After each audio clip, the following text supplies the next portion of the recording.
Welcome to Will's Personal Development Podcast, where we bring you data and science-backed answers and advice from billionaires. What's up, everybody? Welcome to Will's Personal Development Show. In this episode, I will be covering the 10 mistakes on how Asian parents raise their Asian American children.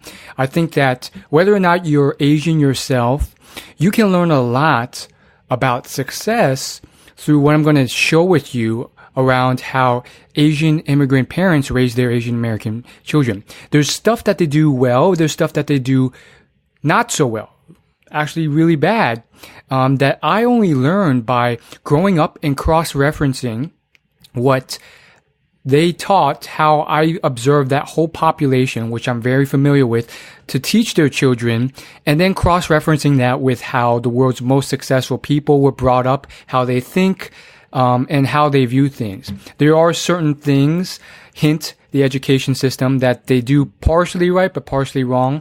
And then there's some things that they do right, really well, which you already kind of know. I mean, you probably have some stereotypes about Asian Americans, and you probably think they do really well in school. And there's a reason they're called the model minority.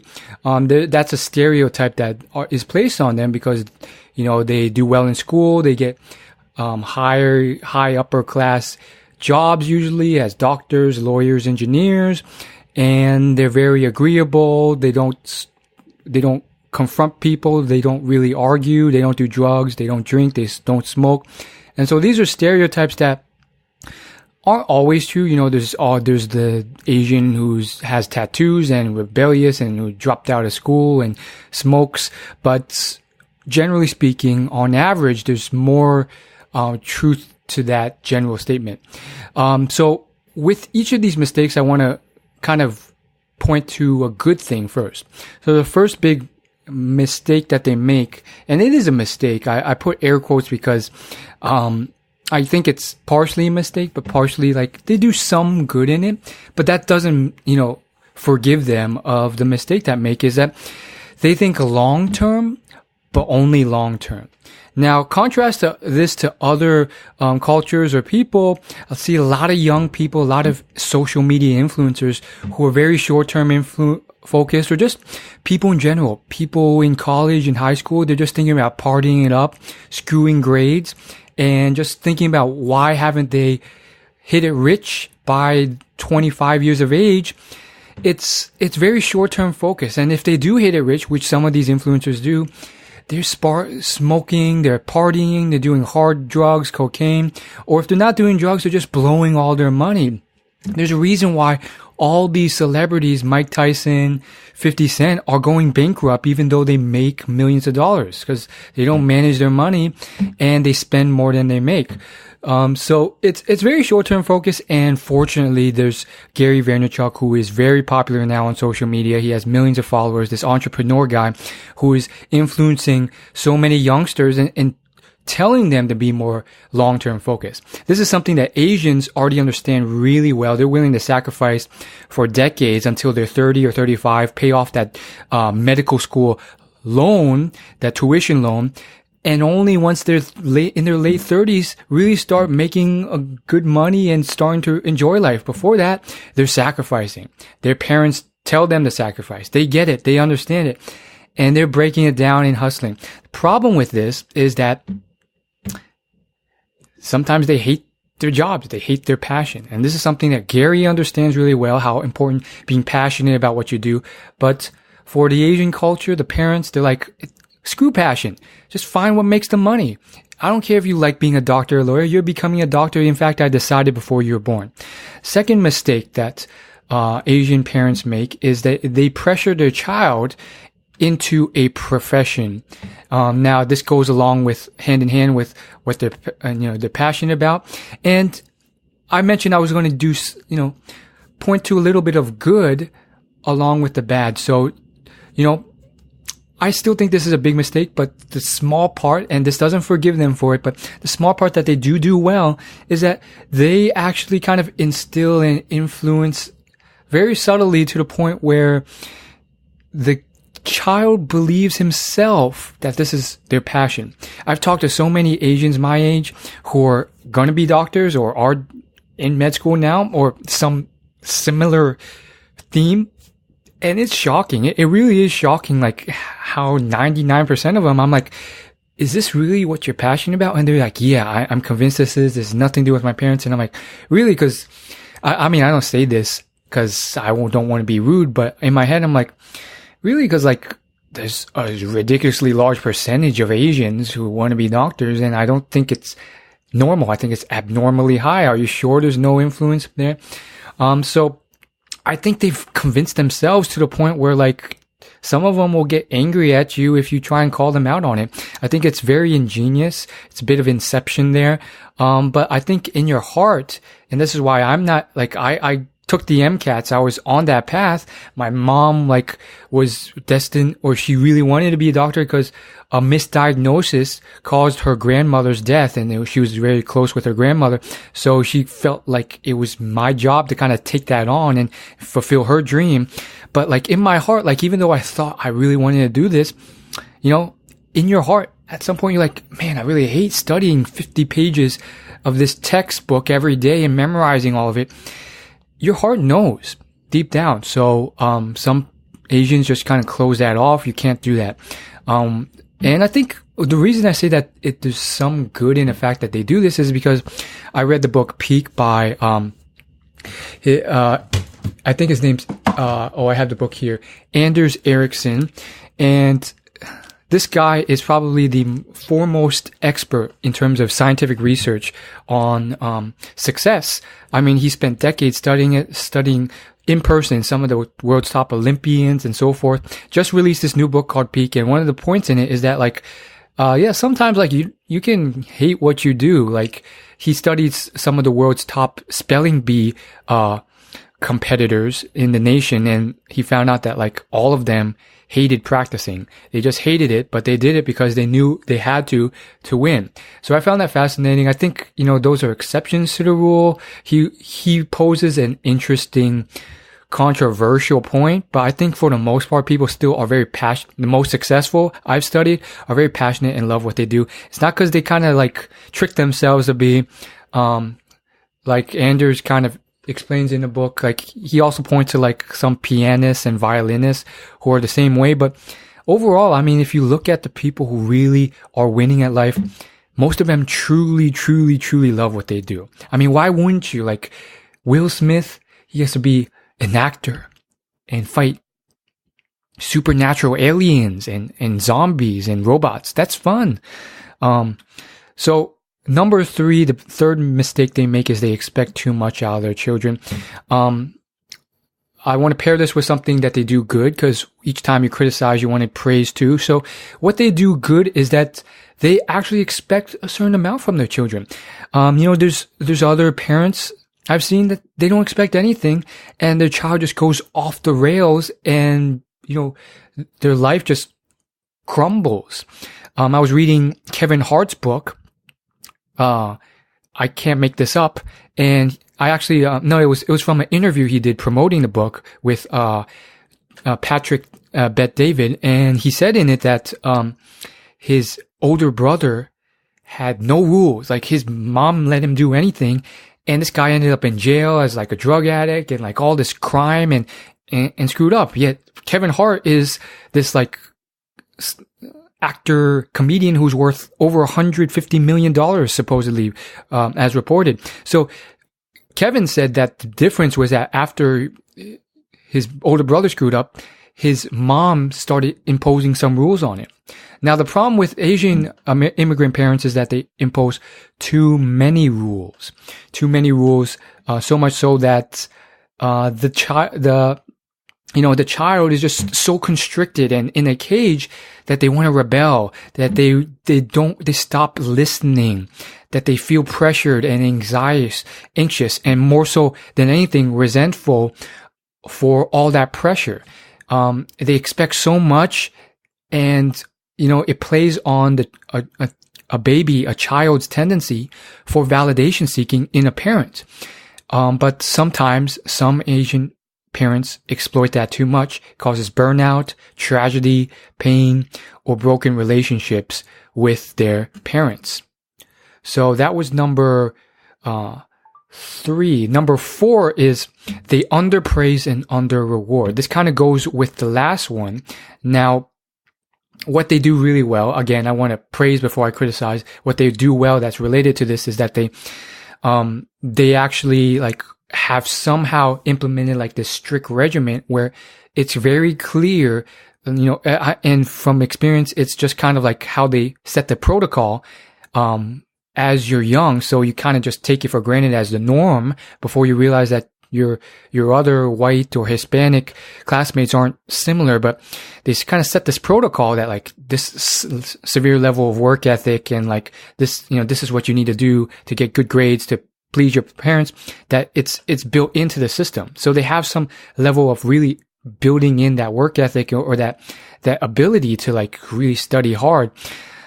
Now, the flip side is they underpraise and under-reward.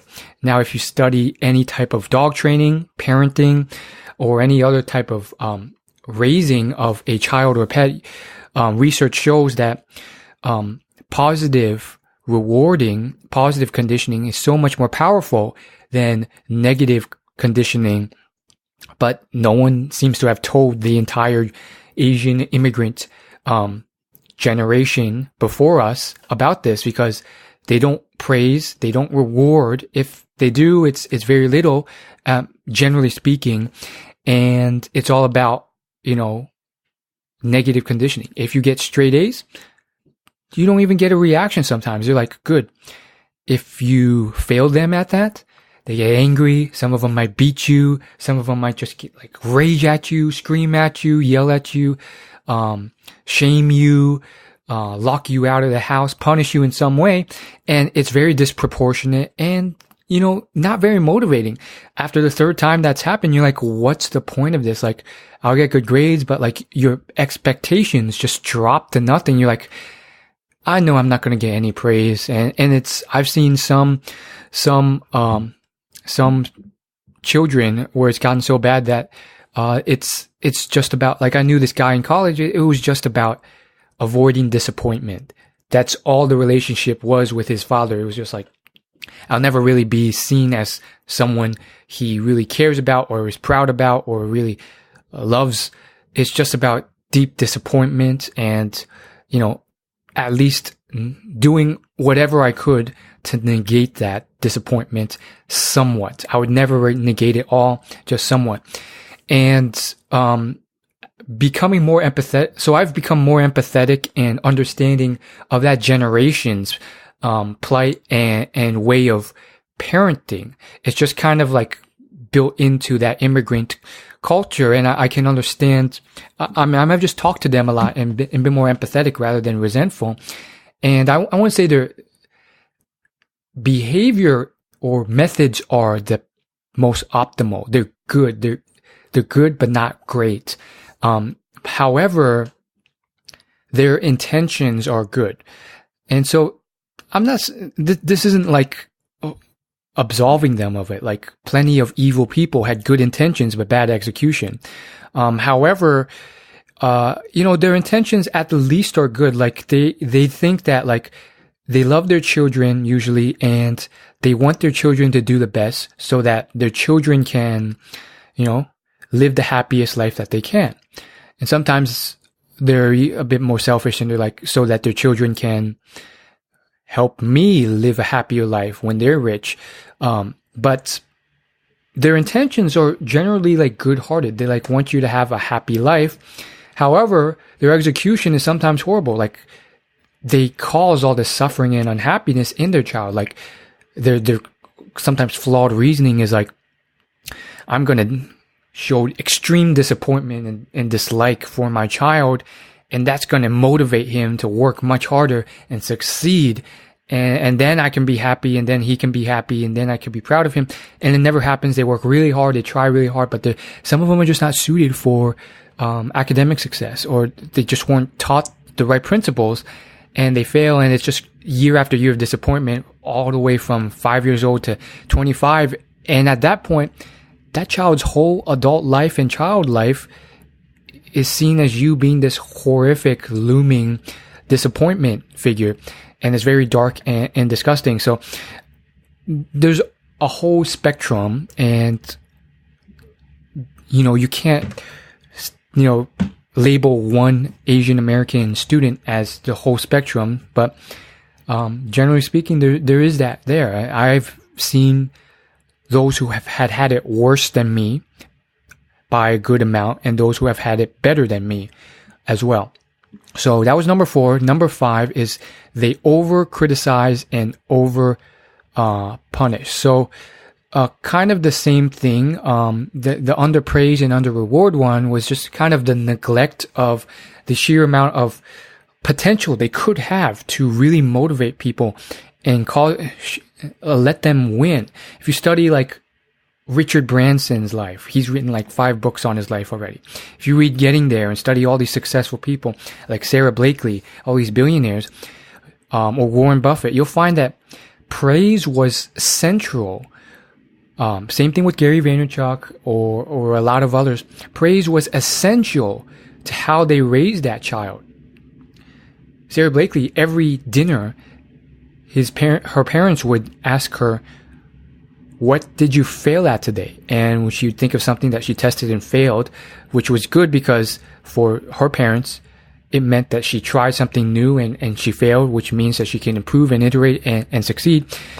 They celebrated and they're like, "Oh man, Sarah, you're so awesome. Great job for failing that today." They really layered on that praise, even for small things.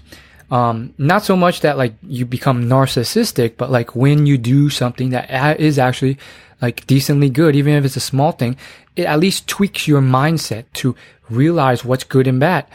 And unfortunately, a lot of Asian parents are completely void of any of that.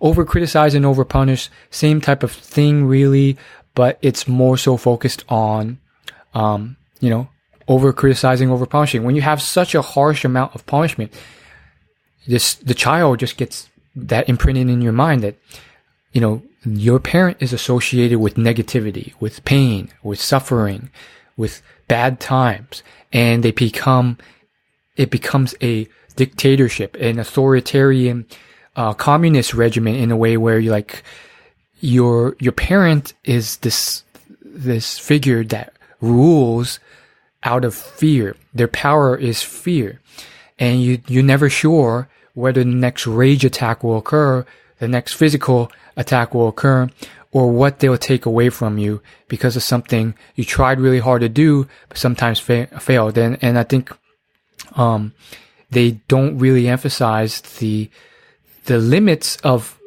and the measure of effort. They don't emphasize or measure based off effort versus just pure result. And that's something I think that's really powerful that successful people do care about. Like if you're putting 110% into school and you're still not succeeding, you should still be rewarded or praised or appreciated on some level because your effort is capped out. But, instead, many Asian parents will be like, they'll reward someone who's moderately or barely trying, who gets straight A's, or they'll at least be happy about it. And then someone who's like trying 100% or 150% to please their parents, but they're getting C's or D's just because they're not they're not suited for school naturally as their talent, or it's just like not something that they really learn how to do well. They're just trying to brute force it with work effort. They just get smashed by parents because the parents don't measure them by effort. They measure them by grades, and that's not a good thing. Number 6, they don't emphasize the value of rest and recovery. They don't give that to themselves sometimes. They just work themselves to death as immigrant parents, and they force their children sometimes to do that. I've seen some fellow Asian classmates or people from other high schools. It wasn't my high school, but I knew them through my piano competitions or Chinese school or Asian church or some type of Asian potluck. I would notice them, and I would be performing on a pretty high level. Like all those things I mentioned, those extracurriculars plus track and field, and math Club and Future Business Leaders of America Club and all these other clubs. I was performing on a pretty high level. And then I would see them and they'd be performing on like an even double level. And at first you're like, wow, that's really cool. Or maybe some people are jealous. But then I look deeper and I'm like, man, this guy, I'm scared for him. I feel for him. I think he might crack because it's just a sheer amount of pressure, no amount of like rest sometimes. So some people really get it right. Like they're able to kind of like, some parents, I think they're able to breed successful children because they allow the child rest time for creativity, time to do what they want, what they're passionate about, or just to sleep and rest. But then if you're pounding it away, like some of these children I've seen where they have basketball practice, then they have to practice for piano, and then they have to perform competitively for piano. Then they have all these advanced placement courses that they're taking, and they have to study for 2 hours or 3 hours for that. And they have to eat dinner. And then, oh yeah, they're also prepping for their soccer season. So they have that. And then, have this and that. And they're part of this club too. That amount of pressure, I'm just amazed at how they can get through it. And it's not normal or healthy. I think it can really, crack someone. And the fact that it's almost all imposed by the parent whereas most successful people, when you study them as children, you read the biographies of Sam Walton or Ray Dalio or Michael Bloomberg or all these others that I've studied, they chose to do it out of their own love, their own interest. That's a huge difference. When you're like forced to, you have this whole schedule and regimen because you're forced to it by your parent. That's a huge difference. You don't never breed that internal locus of motivation, and that's just going to crush you later in life. Number 7, the next mistake they make, number 7, is they overvalue the academic education system and they see it as a key to wealth. So this one's a given. I don't need to touch on it too much because it's pretty obvious in the stereotype. But I guess it's worth mentioning. Again, I want to praise before I criticize. At the least, there is definitely some level of value from it. There's some people like Gary Vaynerchuk who's like, the whole education system is screwed. It's useless now. Drop out of high school, drop out of college, and just like, become an entrepreneur. I mean, I can see part of that being true. Like it is getting outdated, and like, a lot of these business schools are useless unless you're in like the top 5 business schools, like the Yales, the Harvards. However, let's just be frank here. Like 99% of my high school classmates went to college. It's built into like the American culture. I've met a good amount of Chinese immigrants and relatives, when I went to China recently. And guess what? They really value the American education system because it really sets them ahead once they return. So they'll fly to the US, go to college here.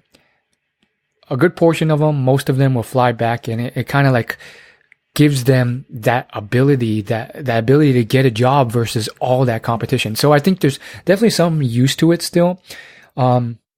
And it's just built into the American culture. Like if you don't go to college, there's definitely still a stigma here. Like, why aren't you going? Like we're all else of the rest of us are going. Like there's going to be parties, or at the very least, you get that experience. You're in dorms together. Like, why aren't you going? It's just strange. Like you're just going to start so early in life and become an adult. So there is still stigma there about it.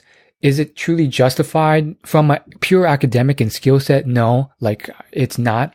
It shouldn't be there and you should ignore it. But from a like personal life and like life regret standpoint, like if you really think you would regret like missing out on partying or socializing or all that stuff, and plus it's not guaranteed it's going to happen. Like you'd have to go to a party school and you have to be kind of popular and cool, which I wasn't in college.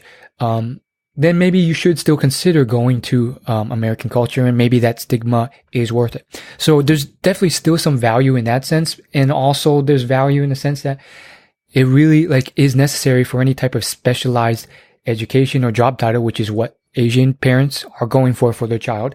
So any type of graduate school thing, whether it's an engineer, doctor, lawyer, pediatrician, vet, all these things that are very common for Asian, American first generation students to want to be. But overall, I think they still overvalue it. I think, there's been plenty of studies. Ray Dalio recently released a book, Principles, and he revealed in it that he would hire all these Ivy League students and realized it was useless. Like, these people were really bad. And his whole principle around that hiring process is that do not, overvalue the academic system. It really doesn't translate into the real world. And then there's other books like Rework, written by the co-founder of Basecamp. And he points to how, it was one of the chapters near the end, how, more Fortune 500 CEOs came from state universities than Ivy Leagues. And I mean, out of anything, the Ivy League education is what an Asian immigrant parent, I mean, you don't even need me to tell you this, because whether or not you're Asian, you've seen the stereotype. It is like the World Cup. It is like the Olympics, the Super Bowl, the World Series for a Asian parent. If you can get your child into Harvard University, you're set. You're golden. It's like you're dancing. Is that even true? In the 4-Hour Workweek, Tim Ferriss mentioned how he met like this kid, when he was interning at a startup out of college, and this guy was like out of like Harvard or something, and he had been there for like a few years more, but he was like broke and barely scraping by. So it was like I've heard more stories like that, as I've grown older, like just browsing the web, looking at Quora and other places, like, people who are like on Reddit, and they'll be like, I went to Harvard and I can't find a job, and it's crazy. I mean, so I think there's definitely still value if you ever can get into a top 5 or top 10 university. There's a lot of value, but it's more so in the networking, the sheer amount of, the talent you can find there. And of course, you'll get a bunch of duds, a bunch of people who can play the academic game, but not the real world game. But there will be some superstars in there too. There's a lot of superstars, less than the academic duds, but they are there, like the Mark Zuckerbergs or the Bill Gateses or the Steve Jobses or the Kevin Plancks. They all came out of an Ivy League university. Kevin came out of State University. Number 8, they care more about what others think of them than anything else. So there's that book, The Subtle Art of Not Giving a Fuck. It's a book written by Mark Manson, sold 1 million copies, was released just last year. And now Mark just posted on Instagram that he's working with Will Smith on a book. Incredible how he's, he was once a blogger, self-development blogger like me, and now he's making waves in the world. However, that's something a lot of people strive towards, but for Asian immigrant parents, that's something that they don't want to get better at. They are fine with caring about what others think of them. It's purely part of their identity. This one I'm having a hard time praising in any way other than by saying that, like, there's a small portion, a small degree that everyone should care about what others think. Otherwise, you'll never develop empathy. You'll never improve your marketing, your presentation, your persuasion skills, or, even get a date.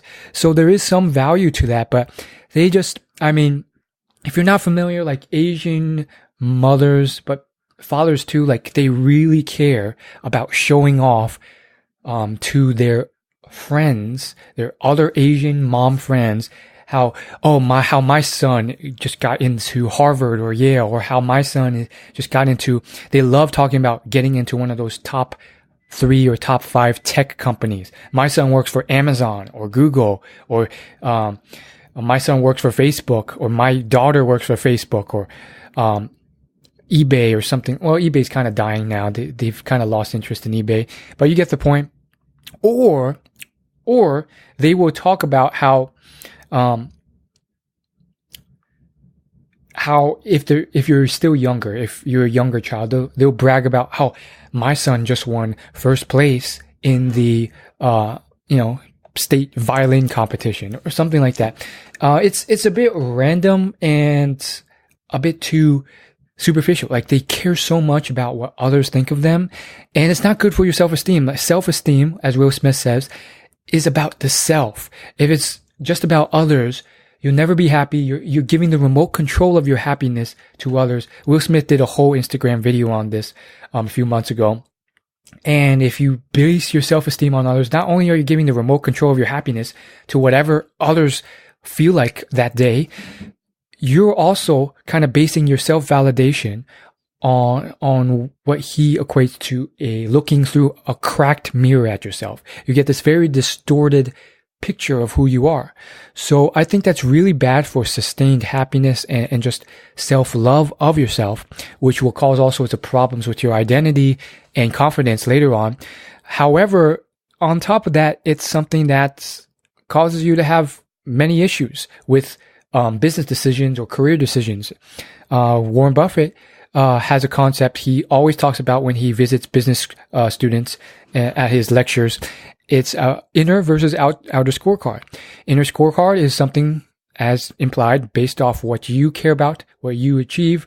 Outer is based off what others care about. He always had an inner rather than outer scorecard, and that's really important. He uses the analogy, would you rather be the world's best lover and have everyone think you're the worst lover, or the worst lover and everyone think you're the best? Ideally, I would prefer both. Be the best lover and everyone think I'm the best. But if I had to choose, most people would think, it doesn't matter what others think. I truly want to be content with myself. And that's what's most important, because, you know, no one really wants to feel rotten or feel like they're despicable people at the end of the day. Even despicable people will trick themselves and create lies to kind of rationalize their horrible behavior, because no one wants to feel like they're horrible, despicable people. So with the inner scorecard, you can live a truly honest, ethical, and abundant life, and not be, you know, a stick in the wind, as the phrase goes, or whatever, where you're just completely controlled by others. Unfortunately, that's the world we live in. I think we are all on to some level. I mean, every ethnicity, African American, Native American, Canadian, white, we're all kind of influenced by what others think of us and status symbols and so forth. And that's how luxury brands make all their money from you. So from a business perspective, it makes sense to kind of like exploit you from that, you know, your need to improve your status, to attract women or survive and reproduce, and exploit that innate need to make a lot of money off of you by buying or selling you high status things that you don't need to impress people you don't like. But as an individual, you can't let that occur if you want to achieve success. Maybe as a businessman or in your career, if that's the route you want to go down to make a lot of money, I guess it can make sense. But as an individual, you can't let that destroy your life. You can't, like, you know, do something short-term focused to like inflate your wealth, you know, to impress people you don't like, that might even sabotage your long-term success. So it's interesting, this point, as well as the whole doctor-lawyer thing. I've been surprised. It is not limited to just Asian Americans. I've grown older and I've talked to Hispanics, Black people, white people, and I've met a good amount of them, not as many, not as high as a percentage as Asian Americans by far, but still a good amount of them who are under a similar kind of guise. They want to become doctors and they think that's what they want to do and so forth. And it's more so for the money than the passion. But some of them have kind of convinced themselves it's for the passion. So really keep that in mind. Like, I don't know what else to say, like, in terms of praise for this. I understand the evolutionary, biological reasoning behind this because I study a good amount of that to improve my dating life, as well as I study it for business. But it just comes down to that innate primal need to increase your status and show it off to others, which we've all been susceptible at some point. But as an individual, you should be able, once you recognize it, you should be able to consciously create systems so it doesn't happen again. Number 9, the 9th mistake they make is that they have fixed mindsets and instead of growth mindsets. So Carol Dweck wrote a fantastic book of that composites years of her scientific research on what she discovered as a growth mindset. It was such a good book that Bill Gates recommended and reviewed the book on his website, gatesnotes.com. You can find my write-up of the book and a book summary for free at willyoulaugh.com/mindset-book-summary. And what you'll find in this book is that successful people have a specific growth mindset where they believe that failures and mistakes are good. That's where you grow. That's where you improve. That's where you get better. Whereas a fixed mindset person thinks that your success, your skills are fixed from birth. Your chances of succeeding, whether in dating or with your career, is just fixed and you can't do anything to change it. So because of that flawed model, they wrap their whole bunch of inefficient, unsuccessful behaviors around that. Rather than, owning up to mistakes and improving upon them, they hide their mistakes and, they may even tear down others to make themselves look good because they don't think that they can ever improve or grow or get better through failure. They think everything's fixed in this world. So it's a very interesting book. And of course, this is one that I don't think Asian parents all have, but they do have a small bit of this where they're just like, they really kind of, follow that old school, late 20th century model of the world on how IQ is like all that matters to success, and that's fixed from birth and you really can't do much about it. And a lot of people do until, even with Dan Goleman's book, Emotional Intelligence, and Anders Ericsson's book, Peak, they're still kind of going back to that because it's still fresh and new, this whole idea of like how other things, emotional intelligence, IQ, all those other things matter to success and that you can improve upon them. Now this one, I will give them a bit of a pass because, not a complete pass, but a little bit of a pass because at least in terms of instilling that work ethic and that mindset that academics and the education system is a system, a game that can be beaten through sheer hard work and effort. I don't know if most non-Asians realize this, but Asians are not good in school because they're just naturally good. It's because they work and hustle really hard. They're studying every night when everyone else is just like playing video games. And that's instilled in by their parents. So that's a big misconception. Like a lot of people think Asians are just naturally good at math. It's like, no, from an early age, even in the summer, the parents would be drilling and giving them math workbooks to work through because that's their ticket. That's their ticket to a better life. The US of A was their first ticket. The second ticket is instilling this in their child and getting them into a good college. So partially not a fixed mindset, but partially they do have a fixed mindset. And then the 10th mistake they make is that they are too risk averse. This is probably one of their biggest flaws. In a lot of ways, they confine their child into a box and they make the flawed assumption that the decision that has the most gain with zero risk is always the best decision. And they think that like any decision with any cons in it, it can't have pros and cons. It has no cons or very few cons. And they typically go for the least risk averse. Now, this is a generalization. Of course, there's more understandable parents, but in general, like that is a huge constraint out of all those rules and constraints that are placed that really just limits the potential success of a child. If you study any level of successful people, they don't choose the most risky option. They choose like the option that has disproportionate rewards with lower risk or risk that they can handle if it happens. So I think a misconception that people have with successful people is that, oh, successful people, really wealthy people, they're just super risky. And they're the 1% of the 1% of the 1%, the lucky people who survived and won, and it's survivorship bias. And that's how they succeeded. And you can't do the same thing because you're probably going to be in the 99.999% who went broke trying to become an actor or entrepreneur. So don't try that pathway. It's a very common Asian immigrant parent thing, but it's not confined to just Asian parents who do this. I've heard this from white people, black people, everyone really, as well as, fellow Asian Americans. Now, not everyone thinks this, but enough do. And when you actually study successful people, Money Master the Game by Tony Robbins, who does a great job of breaking this down with a profile of like 10 of the most financially savvy, wealthy people imaginable.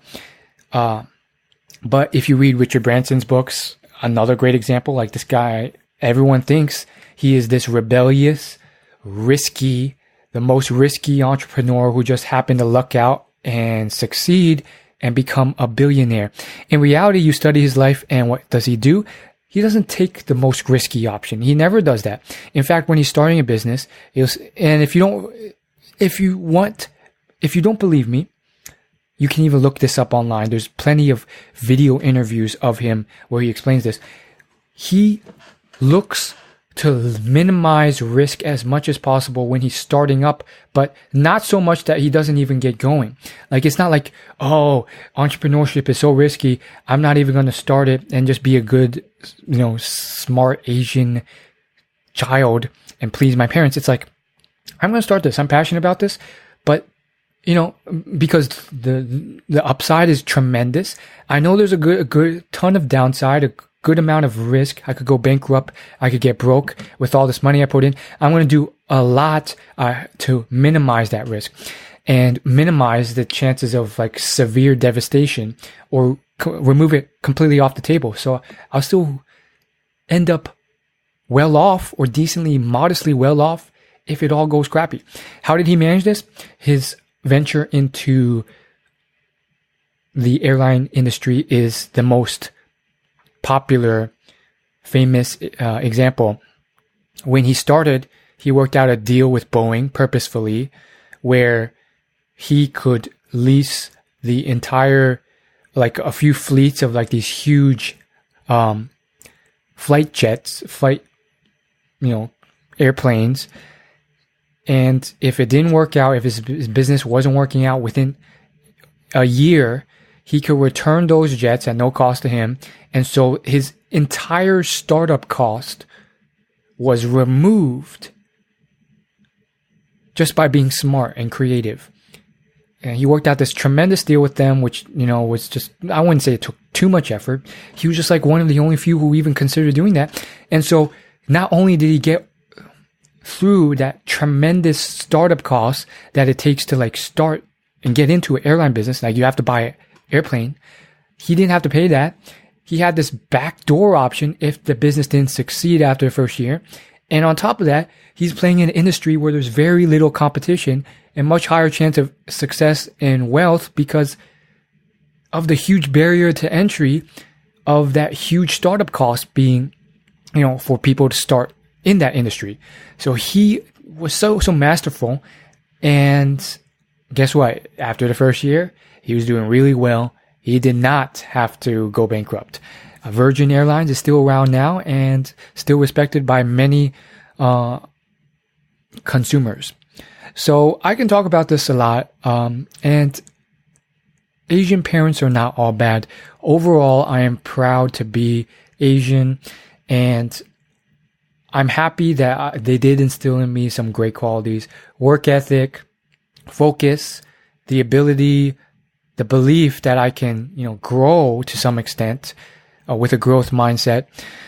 But there's some things that they did wrong, and I am very grateful that I was able to learn and study from the world's hundreds, if not thousands of the world's successful people through tons of books, videos and podcasts and interviews to counterbalance that and really identify the truth to how the world functions. So I wasn't limited or stuck with that simple Asian way of parenting because some of the stuff is wrong.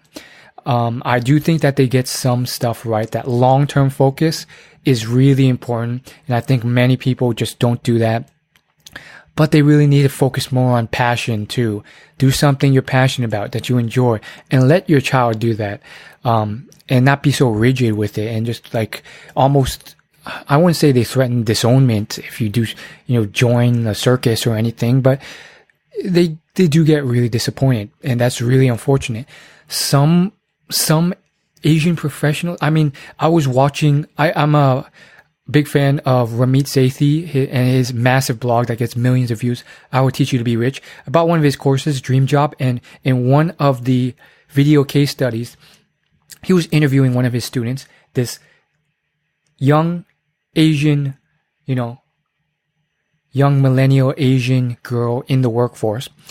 And she was still so constrained with the whole pleasing her parents thing that she bought her parents like 3 or 4 like really expensive cars, like BMWs or something like that. And she was kind of half joking about it. So you don't know if she was like, she had bought them or she was going to buy them. But like you could tell she was kind of half serious too. She was like, yeah, I'm going to buy these. I bought some of these already. And maybe their disappointment will at least lessen to some extent, because she had chosen to go the route of joining a tech startup company rather than the pathway of lawyer and law school. And she was making a heck of a lot of good money, maybe even more so than being a lawyer. But her parents' strict risk averse, this is very common with Asian parents, this rigid perspective of like, being a lawyer is a much more stable job. You never know what happens with a tech company, it might go bankrupt. It was just ridiculous. And, she was still, strung by that disappointment. You can't let that happen to you. I think there's a good amount of your own consciousness and freedom to make that decision that you have to break free from whatever your parents have instilled on you, disappointment or otherwise, and do what's necessary. And don't feel the need that you have to, or that it would always be better to, just keep sucking up to them and trying to let them dangle that carrot of disappointment to control you. Same thing with rebellion. Like a very small percentage of Asian parents. I was talking to Dr. Robert Glover, author of No More Mr. Nice Guy, and he said like some Asian American kids I've helped, they will do the exact opposite. They will rebel. Whatever the parent says, they'll do the opposite. If they want them to get good grades, they'll drop out of school and so forth. And I thought about that, and later on I was thinking how that's still a form of control. Like everything's reactive. You do this because they told you that they don't want to do that. Really, true freedom is deciding what is best for you, what the most successful people in the world do to achieve their goals, their dreams in life, and doing the same for yourself because you want to achieve your goals and dreams. And those dreams might be completely different from your parents. Maybe you want to hook up a lot. Your parent wants you to marry and settle down. You achieve those dreams, and some of the behaviors will align with what your parents want you to do. Maybe that's go to college, and some will not. It's probably going to be a somewhat balanced spread of things that you want to do and they want to do, but things you want to do and they don't want you to do. It's not going to be all things that they don't want you to do, because that's just another form of rebellious, reactive behavior, or always just following their lead. Think outside of the box. I'm very fortunate to be one of the few Asians that can say this and be able to kind of think that way. And I think, not all Asian Americans hate med school or hate their job or hate being a doctor. Like some of them truly are passionate about that, and it just aligns with their parents. So I don't want to fault them all. And I've been honest on here, sometimes more so than I would in person with someone. Like I would love to be radically honest with some of these peers, but it would be very impolite and they wouldn't take it the right way. They would maybe let their ego or something else get in the way, and they really wouldn't take that, the logic behind that message. But I'm slowly starting to change that and really trying to help them because I think it's better for them in the long run. So that's it for this. I think definitely see the Asian American millennial population changing. I knew this girl who told me that and she told me this in person. She worked for Amazon after college and she hated it. She had to work night shifts and 10 hours a day as some type of like operations control manager or something. And now she wants to go to law school. So she quit that. She wants to go to law school. I mean, it's just so constricted with what her parents want. And I asked the same question I always do. Like, are you passionate about law school? She's like, yeah. I never buy it. Like, just the way they say it alone, it's like, it's not very enthusiastic. And I feel for them. Will it be the worst situation in the world if you get a job you tolerate but don't enjoy? No, I think for most of history, the centuries, the millennia that humans have been around, they've often had to tolerate or do the work they have to put food on the table. But times are changing, and we do have this new generation, this new era where it's more possible than ever. And some people are just not making that decision because they don't think it's possible, or they're afraid to make that leap. They're scared that it's not possible, or they're just not courageous enough, and they have that parental control, that influence on them. Sometimes it's so subtle they don't realize it themselves. So it was very interesting. Kind of felt for that girl. I felt like maybe she joined Amazon for that prestige, because those parents really love the prestige of, an established, recognizable new tech company. Google, YouTube, Amazon, Bing, Microsoft. They love those names, but is it really good for you? And in her case, her heart cracked and she thought it wasn't. But then she kind of did a kind of fumble, and now she's, applying and trying to get into law school. So really interesting thing. I think you can learn a lot from what Asians do right.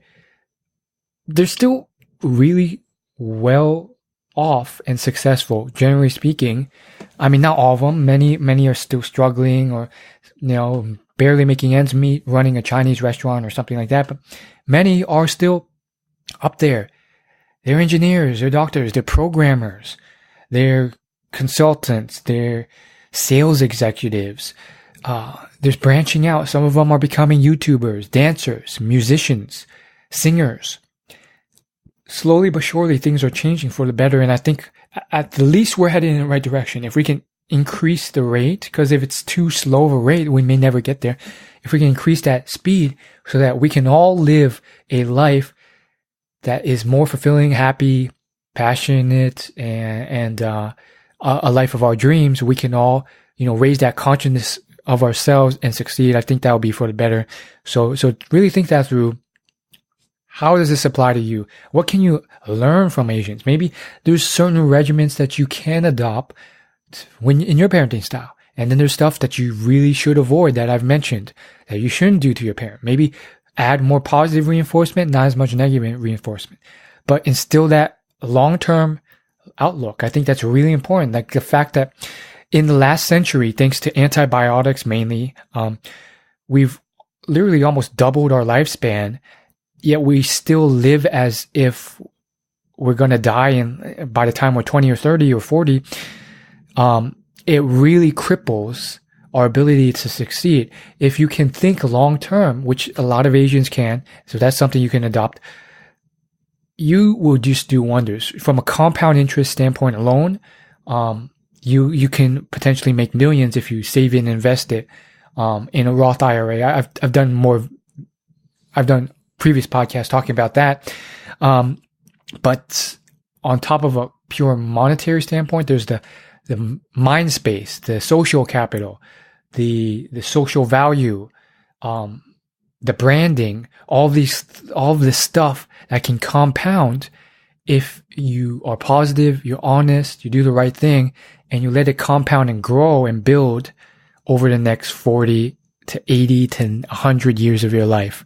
And I think that's something that long-term focus that Asians understand, the rest of the world can improve upon. So they're not all bad. Thanks for watching. Hit that subscribe button. And I'll see you in the next podcast.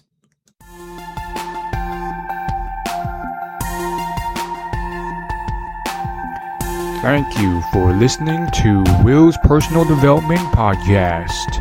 You can find more at willyoulaugh.com.